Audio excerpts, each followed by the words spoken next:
Hello, everyone, and welcome back to another episode of Baseline Banter, number 12 already.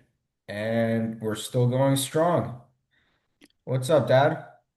Yeah, everything's good. A very interesting couple of weeks of tennis, which I'm sure we're going to discuss shortly, Oh, but yeah. Oh, yeah. We a got a lot lot of to talk interesting about. things. We've got the Shanghai results. We've got interesting news with Runa today. And then we've got the Six Kings Slam to talk Well, we about. better get started. What do you want to start with? Well, let's start with the easy one, the Runa injury. Yeah. You saw it live. I didn't see it. Yeah, I mean, it just looked like it went. I thought it was, I texted you, it was Achilles before it was announced it was Mhm. Achilles. And just, I was looking at his Achilles as he was being taken off the court, and I couldn't really see the shape of it. So I thought like it was just a snap of it. Yeah. Luckily, I think those injuries are not as severe in terms of the recovery time as they once were. I think the Achilles is something a little easier to recover from. Well, he's still going to be out a few months. A He's few had months, that but I injury. think it used to be a lot more devastating, 15 years ago. I don't know. Well, I'm sure you can get shots now and do the right thing and do the right physio. Um, Yeah. He'll be back. It's going to be a few months though. He's not going to be back for 4 to 6 months back playing at that level. Yeah. I mean, it's a shame, but Anyway, it it's is a the shame. risk of the sport. And it's a shame how that happens right away. I mean, he had just won the first set, right? And then sailing along and then bang. Must have been ready to go. Yeah, that's definitely not just, it wasn't an impact thing. He didn't go down on it harder than a normal step.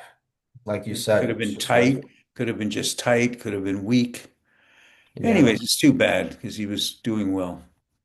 too bad, too All right, bad. we got that out of the way with And then, obviously, Vashro, who the Bond villain? yeah, The James Bond villain, Valentin Vachereau. yeah, it could be a Bond villain name for sure. Mhm. Yeah. I mean, it's interesting conditions that he won that tournament under. Yeah, well, he both those guys didn't have to beat Sinner or Alcaraz. Right. You know, they meet those guys and it's all over. So they got He didn't lucky. beat Djokovic, but he beat Djokovic at 38 and with heat And stroke. yeah, he had injuries and he was sick and all kinds of things. But still, I mean, the odds of that happening, two cousins who are ranked way down meeting the finals and one of them winning. But I was just Well, thinking, I think the odds were in the favor of if two of them were facing off, one of them would win. you think so? Well, I'll tell you what that made me look up because I'm not a golfer. You know, I never liked it. It's a great sport, but I never liked it for me. I like the action. So you see how many scratch golfers are in the United States? Scratch meaning they break par regularly. And how many scratch golfers are in the world? And again, these are registered golfers. So there may be other ones. Okay. Right. So shall I tell you? Yes. Okay. In the United States, it's estimated that out of the registered golfer who are registered for handicap, there are 70 to 80,000 scratch golfers. Wow. In the Okay. world, it's about 10 times that many scratch golfers. So 1%, basically, 1 to 2% of all golfers are scratch golfers. And for those who don't know what scratch golfer is, what's a It's scratch a golfer? golfer that breaks par on a regular basis. Okay. Par meaning that separates the men from the boys. Hmm. So everybody on tour is a scratch golfer. But when you look at that, so a scratch golfer should be able to break par most of the time. Right. He'll shoot 70, 72, depending. The guys on tour are all scratch golfers. But if you look at results on the golf tour, There's guys that have rounds of 75, 80. They're off for a round.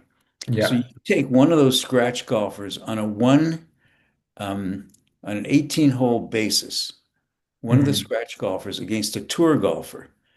He would have a good chance if he played well and the tour golfer was a little bit off. Right. So he could do it. And now the difference is the tour golfers can play 4 good rounds of breaking par, 4 good rounds under the extreme pressure of playing for all that money. Right. It's not that they're like, so you take this guy like Vacheron or you take Rinderknech, take those guys. They can hit a forehand as well as anybody. Let's say, let's just take the forehand. I don't know this, Yeah. but they can hit the forehand as well as anybody. So on a one day basis, they could be on, the other guy could be off. It's possible. The Right. weird thing is that both of them made the finals Yeah. and Yeah. they're cousins. Yeah. It's the backstory that's so interesting for sure. Yeah, that's very interesting. Yeah. But I can see where it can happen. It's just usually they're up against some of these guys that they just can't beat, Right. which Right. didn't happen here. The circumstances Yeah. didn't allow that. Wow. Yeah. What an amazing, amazing event. And then obviously just wrapped up today, the Six Kings Slam. Did you manage to take a look at the results there? I saw the results.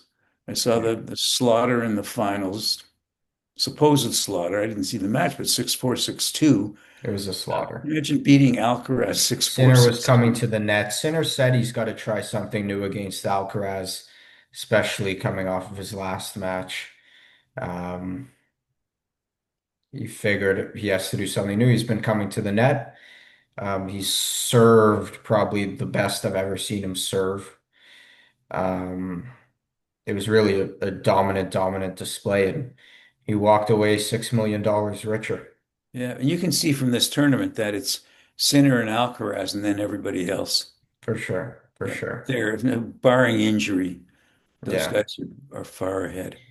Now But I have a take, and I don't think it's super controversial. I don't think why was Tsitsipas invited to this event? Tsitsipas is ranked what, 21, 23 in the world. Why is he one of the six kings? they wanted to have a Greek guy. It's all I can think of. He's It's not doing well ridiculous. You lately, know, but it's ridiculous. Why didn't they invite? I don't know the backstory. Maybe they did try to invite, but get Jack Draper. I think that would have been a better pick. maybe Get Ben Shelton. maybe he had more allure for the fans in Saudi Arabia. Maybe Maybe he was at one time way up there. He was at one time 3 or 4 he was. Yeah. playing on his name. Um, but I don't know how that worked. My hunch is that a few of the other guys just didn't want to go to Saudi Arabia for that tournament. Maybe. He just Maybe. yeah, but interesting concept. What do you think of that? 1.5 million US just for showing up. It's And then Sinner amazing. got another 4.5 million for winning. It's amazing, and I think they should pay them even more. And I think it's a shame that the U.S. Open, well, the U.S. Open at Wimbledon, they're a little more up there in terms of what the winner gets for winning the tournaments. But U.S. Open's at 5 million, Wimbledon's at 4 million. But Australian Open, I think, is like 3 point something to the winner. Um, French Open's like 2 point something to the winner. But you, I like it's ridiculous, and Saudi Arabia just comes in and pays all these guys. I think it's a shame that they're not being compensated at the Grand Slam events. And I think the money is there. They just not are not sharing it with the players. yeah. And they've got to go through to win that at 7 rounds, right? To win a slam. Yeah. 7 rounds of 3 to 5 sets. It's grueling also. Hmm. Here you Hmm. just step in, and I don't know, I think it was Zverev, and he legitimately should be invited, but Zverev was there. I think he lost in 59 minutes, $1.5 million dollars. Yeah. And then Djokovic retired from his match against Fritz. I don't know if you know that or not, Yeah, but he but just got the original 1.5. yeah, you know I think if it was Wimbledon, I don't think he would retire the match. Yeah, probably not. I think he was just exhausted. He was just had heat stroke in Shanghai, throwing up at the side of the court, and um, yeah, I think I'm glad it was it was at the just a side of the court cumulative anyway. thing. Um, yeah, I mean, I'm a traditionalist and I don't like any kind of exhibition. I just like that you play through a tournament, you win a tournament. It's a Well, I'm not sure it was exactly exhibition. I think definitely Djokovic didn't finish where he might have been able to push through. It's hard to tell. Obviously, he knows his body very well at 38 and been doing it for this long. Um, but yeah, I'm a fan of the tournament. I thought it was pretty good. I think the broadcast, the production could have been better. It was very theatrical. I also think that some of the transitions, some of the scoreboard stuff, some of the a little stuff was delayed. It didn't look all that professional. I don't know why they decided to go with their own thing. They could have, gotten it done properly. Maybe Netflix isn't the right move. Maybe they should have just let ESPN come in and film it for them. what do you think of the court surface? Very bouncy, very fast. Um, I like it. I like it a lot. I think it gives a good variety. I think you should have super slow. You should have super fast. You should have bouncy. You should have a whole bunch of variety. I was telling you about this quote I heard Roger Federer say about how, players now are winning the same way on hard court that they're winning on clay. That's how little difference it is. They're playing the same game. They don't have to change up their game. And I don't think that's right. It should be, should it be able to have a clay specialist and a hard court specialist, and you don't have that anymore. Yeah, I think that the clay court, for example, is faster than it used to be. And Yes. that's why, a guy like Nadal has an advantage because that ball is really bouncing on his topspin shots. Um, but I agree with you. I think that it was more fun when the U.S. Open was fast. So you have the big servers come in now, and now there's big servers on the clay too, which you didn't used to have. Yeah, I mean, Zverev attributed that to tournament directors want to favor Alcaraz and Sinner to have them in the finals. And if you slow down the surface and you grind out the points, those are the two guys who are going to win. Yeah, I don't know about that. I mean, that's like a conspiracy theory. Yeah, but is it though? I mean, obviously, tournament directors, who would you want in your finals? Those guys just for the fans. Yeah, But I think those guys will make it legitimately into the finals anyway, it's true. That's just giving true. them that little extra Yeah. push. Um, Yeah, I agree with that. yeah, interesting though. It was a Yeah, very interesting. interesting stuff. Yeah, And tour. then, and the next big one is Paris Masters. When's that coming up? That is the end of the month. Yeah, well, see, that's a legitimate tournament. I like those. I like those Masters Oh tournaments. yeah, for sure. Yeah, And so that's going to be very interesting. You have the usual suspects, and uh, we'll see what happens. yeah. I also like that, in the regular tournaments where there's chances of upsets. I mean, here Yeah, that's, two guys are in the semis already, right? yeah. So I like And because I sometimes think by doing these tournaments, guys earn more money anyway. These other tournaments, because sponsors care more about those other tournaments. They're going to get paid. And does what gets more? Does Head and Lacoste and Asics? Do they get more sales out of these guys doing this tournament or Wimbledon or U.S. Open? Wimbledon, US Open for Wimbledon, sure. US Open. So they're going to be paying these guys to do those big tournaments because it's better for their brand. So there's a Yeah. lot more money in there, whereas the prize money might be reflective of we don't have any other means of paying you, so we're going to pay you this kind of prize money so it's worth your time. Right. You know, there's other And ways to get paid through competing in these other tournaments on the ATP tour. yeah, and speaking of money, and I think we talked about this on another podcast, is tennis behavior for certain players makes them non-defaultable. For example, just to bring this incident up, when Serena threatened to shove the ball down the linesperson's throat, right? Yeah. That should, if you did that in golf, for example, that's a disqualification. You'd be kicked out Yeah. probably for a long time.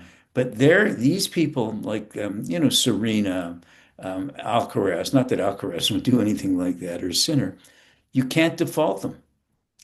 Because what are you going to do? Default Serena now? Fans pay a fortune, TV rights. You'd have to really, I don't know, you probably have to punch your opponent in the face to get defaulted. Yeah. Yeah, that is true. And my favorite thing from that was, this lineswoman who I don't think English was her first language. She turned to the referee or the umpire and said, she threatened to kill me. And Serena, literally, because, obviously she didn't threaten to kill her, but Serena's response was like, I would never say anything. This is in the subtext saying she wouldn't say anything like that because Serena's response was, I didn't threaten to kill you Yeah, yeah, yeah. I only threatened to shove the ball down your throat. down your You'd be effing okay. Don't throat, worry, you'd but be I didn't okay after threaten to that. kill you. That's ridiculous. And then the other line, speaking of that, the other line is when um, she was getting coaching in that against Osaka. Remember that? Of And course. she says, "I wouldn't cheat. I'm a mother." Yeah, Yeah, that's. exactly. But there's another sure case for default. Poor Naomi Osaka is sitting there for 10 minutes, disrupting her rhythm, and she's doing that, you know. So again, go back on the court or you're out. Yeah, But you can't do it. that's That's the that thing. Richard Lewis mentality though. I mean, not Richard Lewis. That's a comedian. Richard Williams. Yeah, I didn't know what you were talking about there. That's his training. Like never always fight for everything and never let Yeah. never get one pulled Hmm. over you. Never let one get pulled over you, never, letting things go. And that's how those girls were raised. Yeah. But they were always fair. I thought those girls were always fair. Yeah. They played tennis. They didn't get too mad. They were good competitors. They were tough Look at competitors. Venus still going. Yeah, but she's really can't do anything She's anymore. done, but she likes to keep playing, like Djokovic. Djokovic is done. Yeah. You're never going to see Djokovic like he was. He's not going to win another Grand But Slam. you know He's what? not going But to win another Masters, I don't even think. yeah, but Venus is more done. Venus is what is she, Venus is more 45? done, And yeah. she can't beat anybody. Djokovic can beat almost everybody, except Yeah. he can't beat two guys, and has trouble against several others. I think Djokovic would have lost to Fritz, though. I don't Probably. think Djokovic can beat Fritz. I don't think Djokovic can beat Zverev. He obviously can't beat Alcaraz or Sinner. Um, What do you Djokovic can mean? probably still beat Sheldon, still beat Diminar, still beat um, the Musetti, can still beat those kind of guys. I think he may be able to beat Fritz too. It's just that Tight, just tight. yeah, it would be tight. It would be very close. But I don't it's think too, I don't think Djokovic, I don't think he can manage Fritz's serve like he used to. yeah. I think he would get overrun with that, especially in a best of three, especially in a Grand Slam. That Well, serve, hopefully they'll play in Paris, and we'll be able to see. yeah, That yeah. would be So Paris predictions. I need your number one choice and a dark horse. well, Paris is still on hard courts, right? Yes. Okay. I think Sinner looks like he's on a roll. I would go with Sinner number one choice, dark horse Alcaraz. No, no, I'm just kidding. So how bad does a dark horse have to Up be? to you. All right. So Sinner number one, dark horse. Well, I gotta go. It was Fritz a dark horse? Yep. Yeah. I'll go with Fritz. It's because he's a hardcore. He's got a chance. Okay. I'm gonna go Sinner. And by the way, I also want to bring up, I thought Sinner was looking more muscular than Yeah, Alcaraz yeah. in this tournament. Like I saw them side by side. I was like, whoa, Sinner used to Maybe be those skinnier maybe and those now he's steroids big. are finally taking effect. Yeah, yeah. There's just a delayed effect. I tricked you guys, pulled one on you. Mm. Um, Dark horse. So I'm gonna go Sinner. I think Sinner will win a dark horse. Runa. The really dark horse. My other dark horse was going to be Vachereau. Vashero. Maybe he can sustain that for another tournament. Maybe. Could be. Dark horse, dark horse, dark horse. Ben Sheldon, a dark horse, or not really? He's a He really just, dark horse. huh? He's a really dark horse. Oh, come on, you No, idiot. What did I say? He's a darker because he hasn't been playing that well. You bet because he's black. No, I wouldn't say that. No, because he hasn't been playing, winning anything. Um, Okay. Go with Vachereau.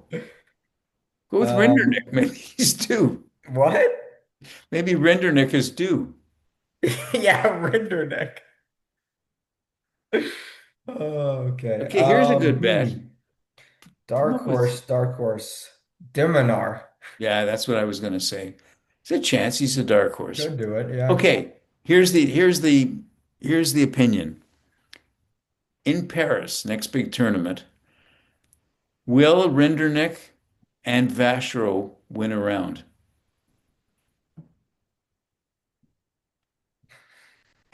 Yes, they both win the round. I say no. I say one of them's going to lose in the first round. Okay, we'll see. Yep. What are we betting on it? I don't know. Diet Coke? No, we don't drink pop. I drink some pop. Okay. Diet Coke for you. For me, a Perrier. Because it's a Paris, so a Perrier for me. Oh, okay. Very nice. Hey, where's Uh, your Lacoste today? They're, I don't know. I was a little bit cold, so they're gonna drop I'm you as a sponsored sponsored athlete. by Nautica today. Nice They're warm gonna drop sweatshirt. you. Yeah. Well, the Lacoste. sponsor may drop me, but if you didn't bring it up, they never would have noticed.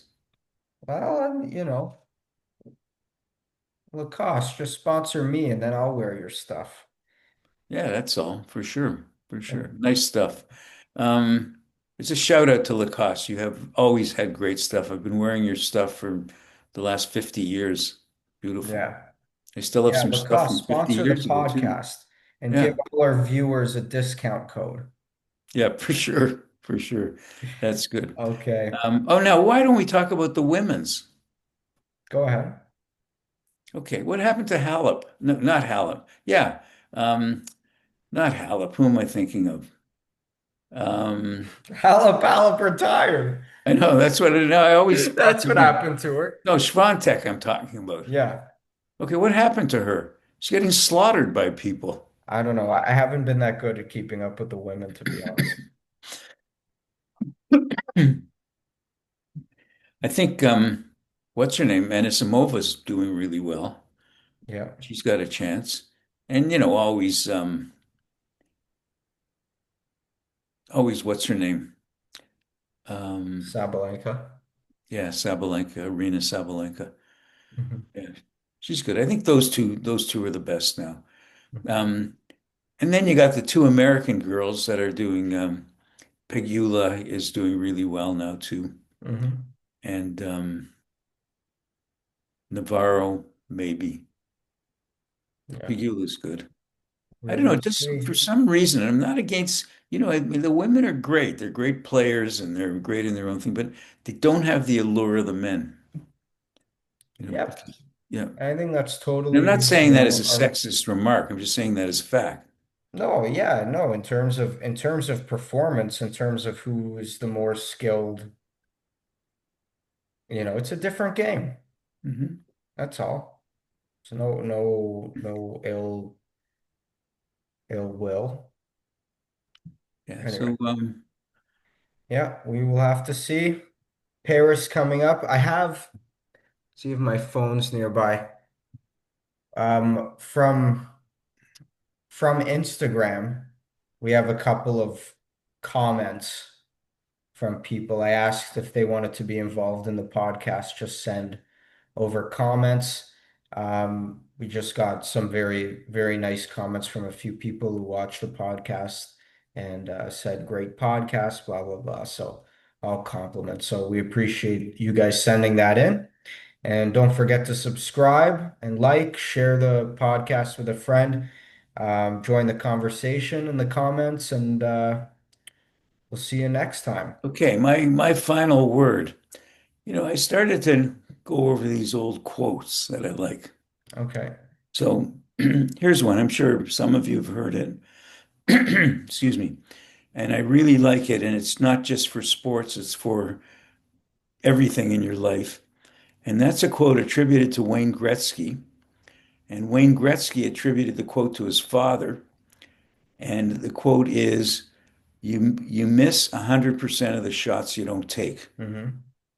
So it's something to think about in Yeah, everything. for sure. Yeah. So That go makes me for it. think of that Office. Great quote, but it makes me think of the Office episode where Michael Scott wrote on the whiteboard that quote. You miss 100% of the shots you don't take, in quotations, and put Wayne Gretzky underneath. And then put the whole thing in quotations, and then underneath the whole thing put Michael Scott. That's very good. Take credit for it. Okay. All right. Thanks for watching, everybody. Yeah. And we'll see you All right. next time. Always fun, Dad. Thanks, guys. Yep. Bye bye.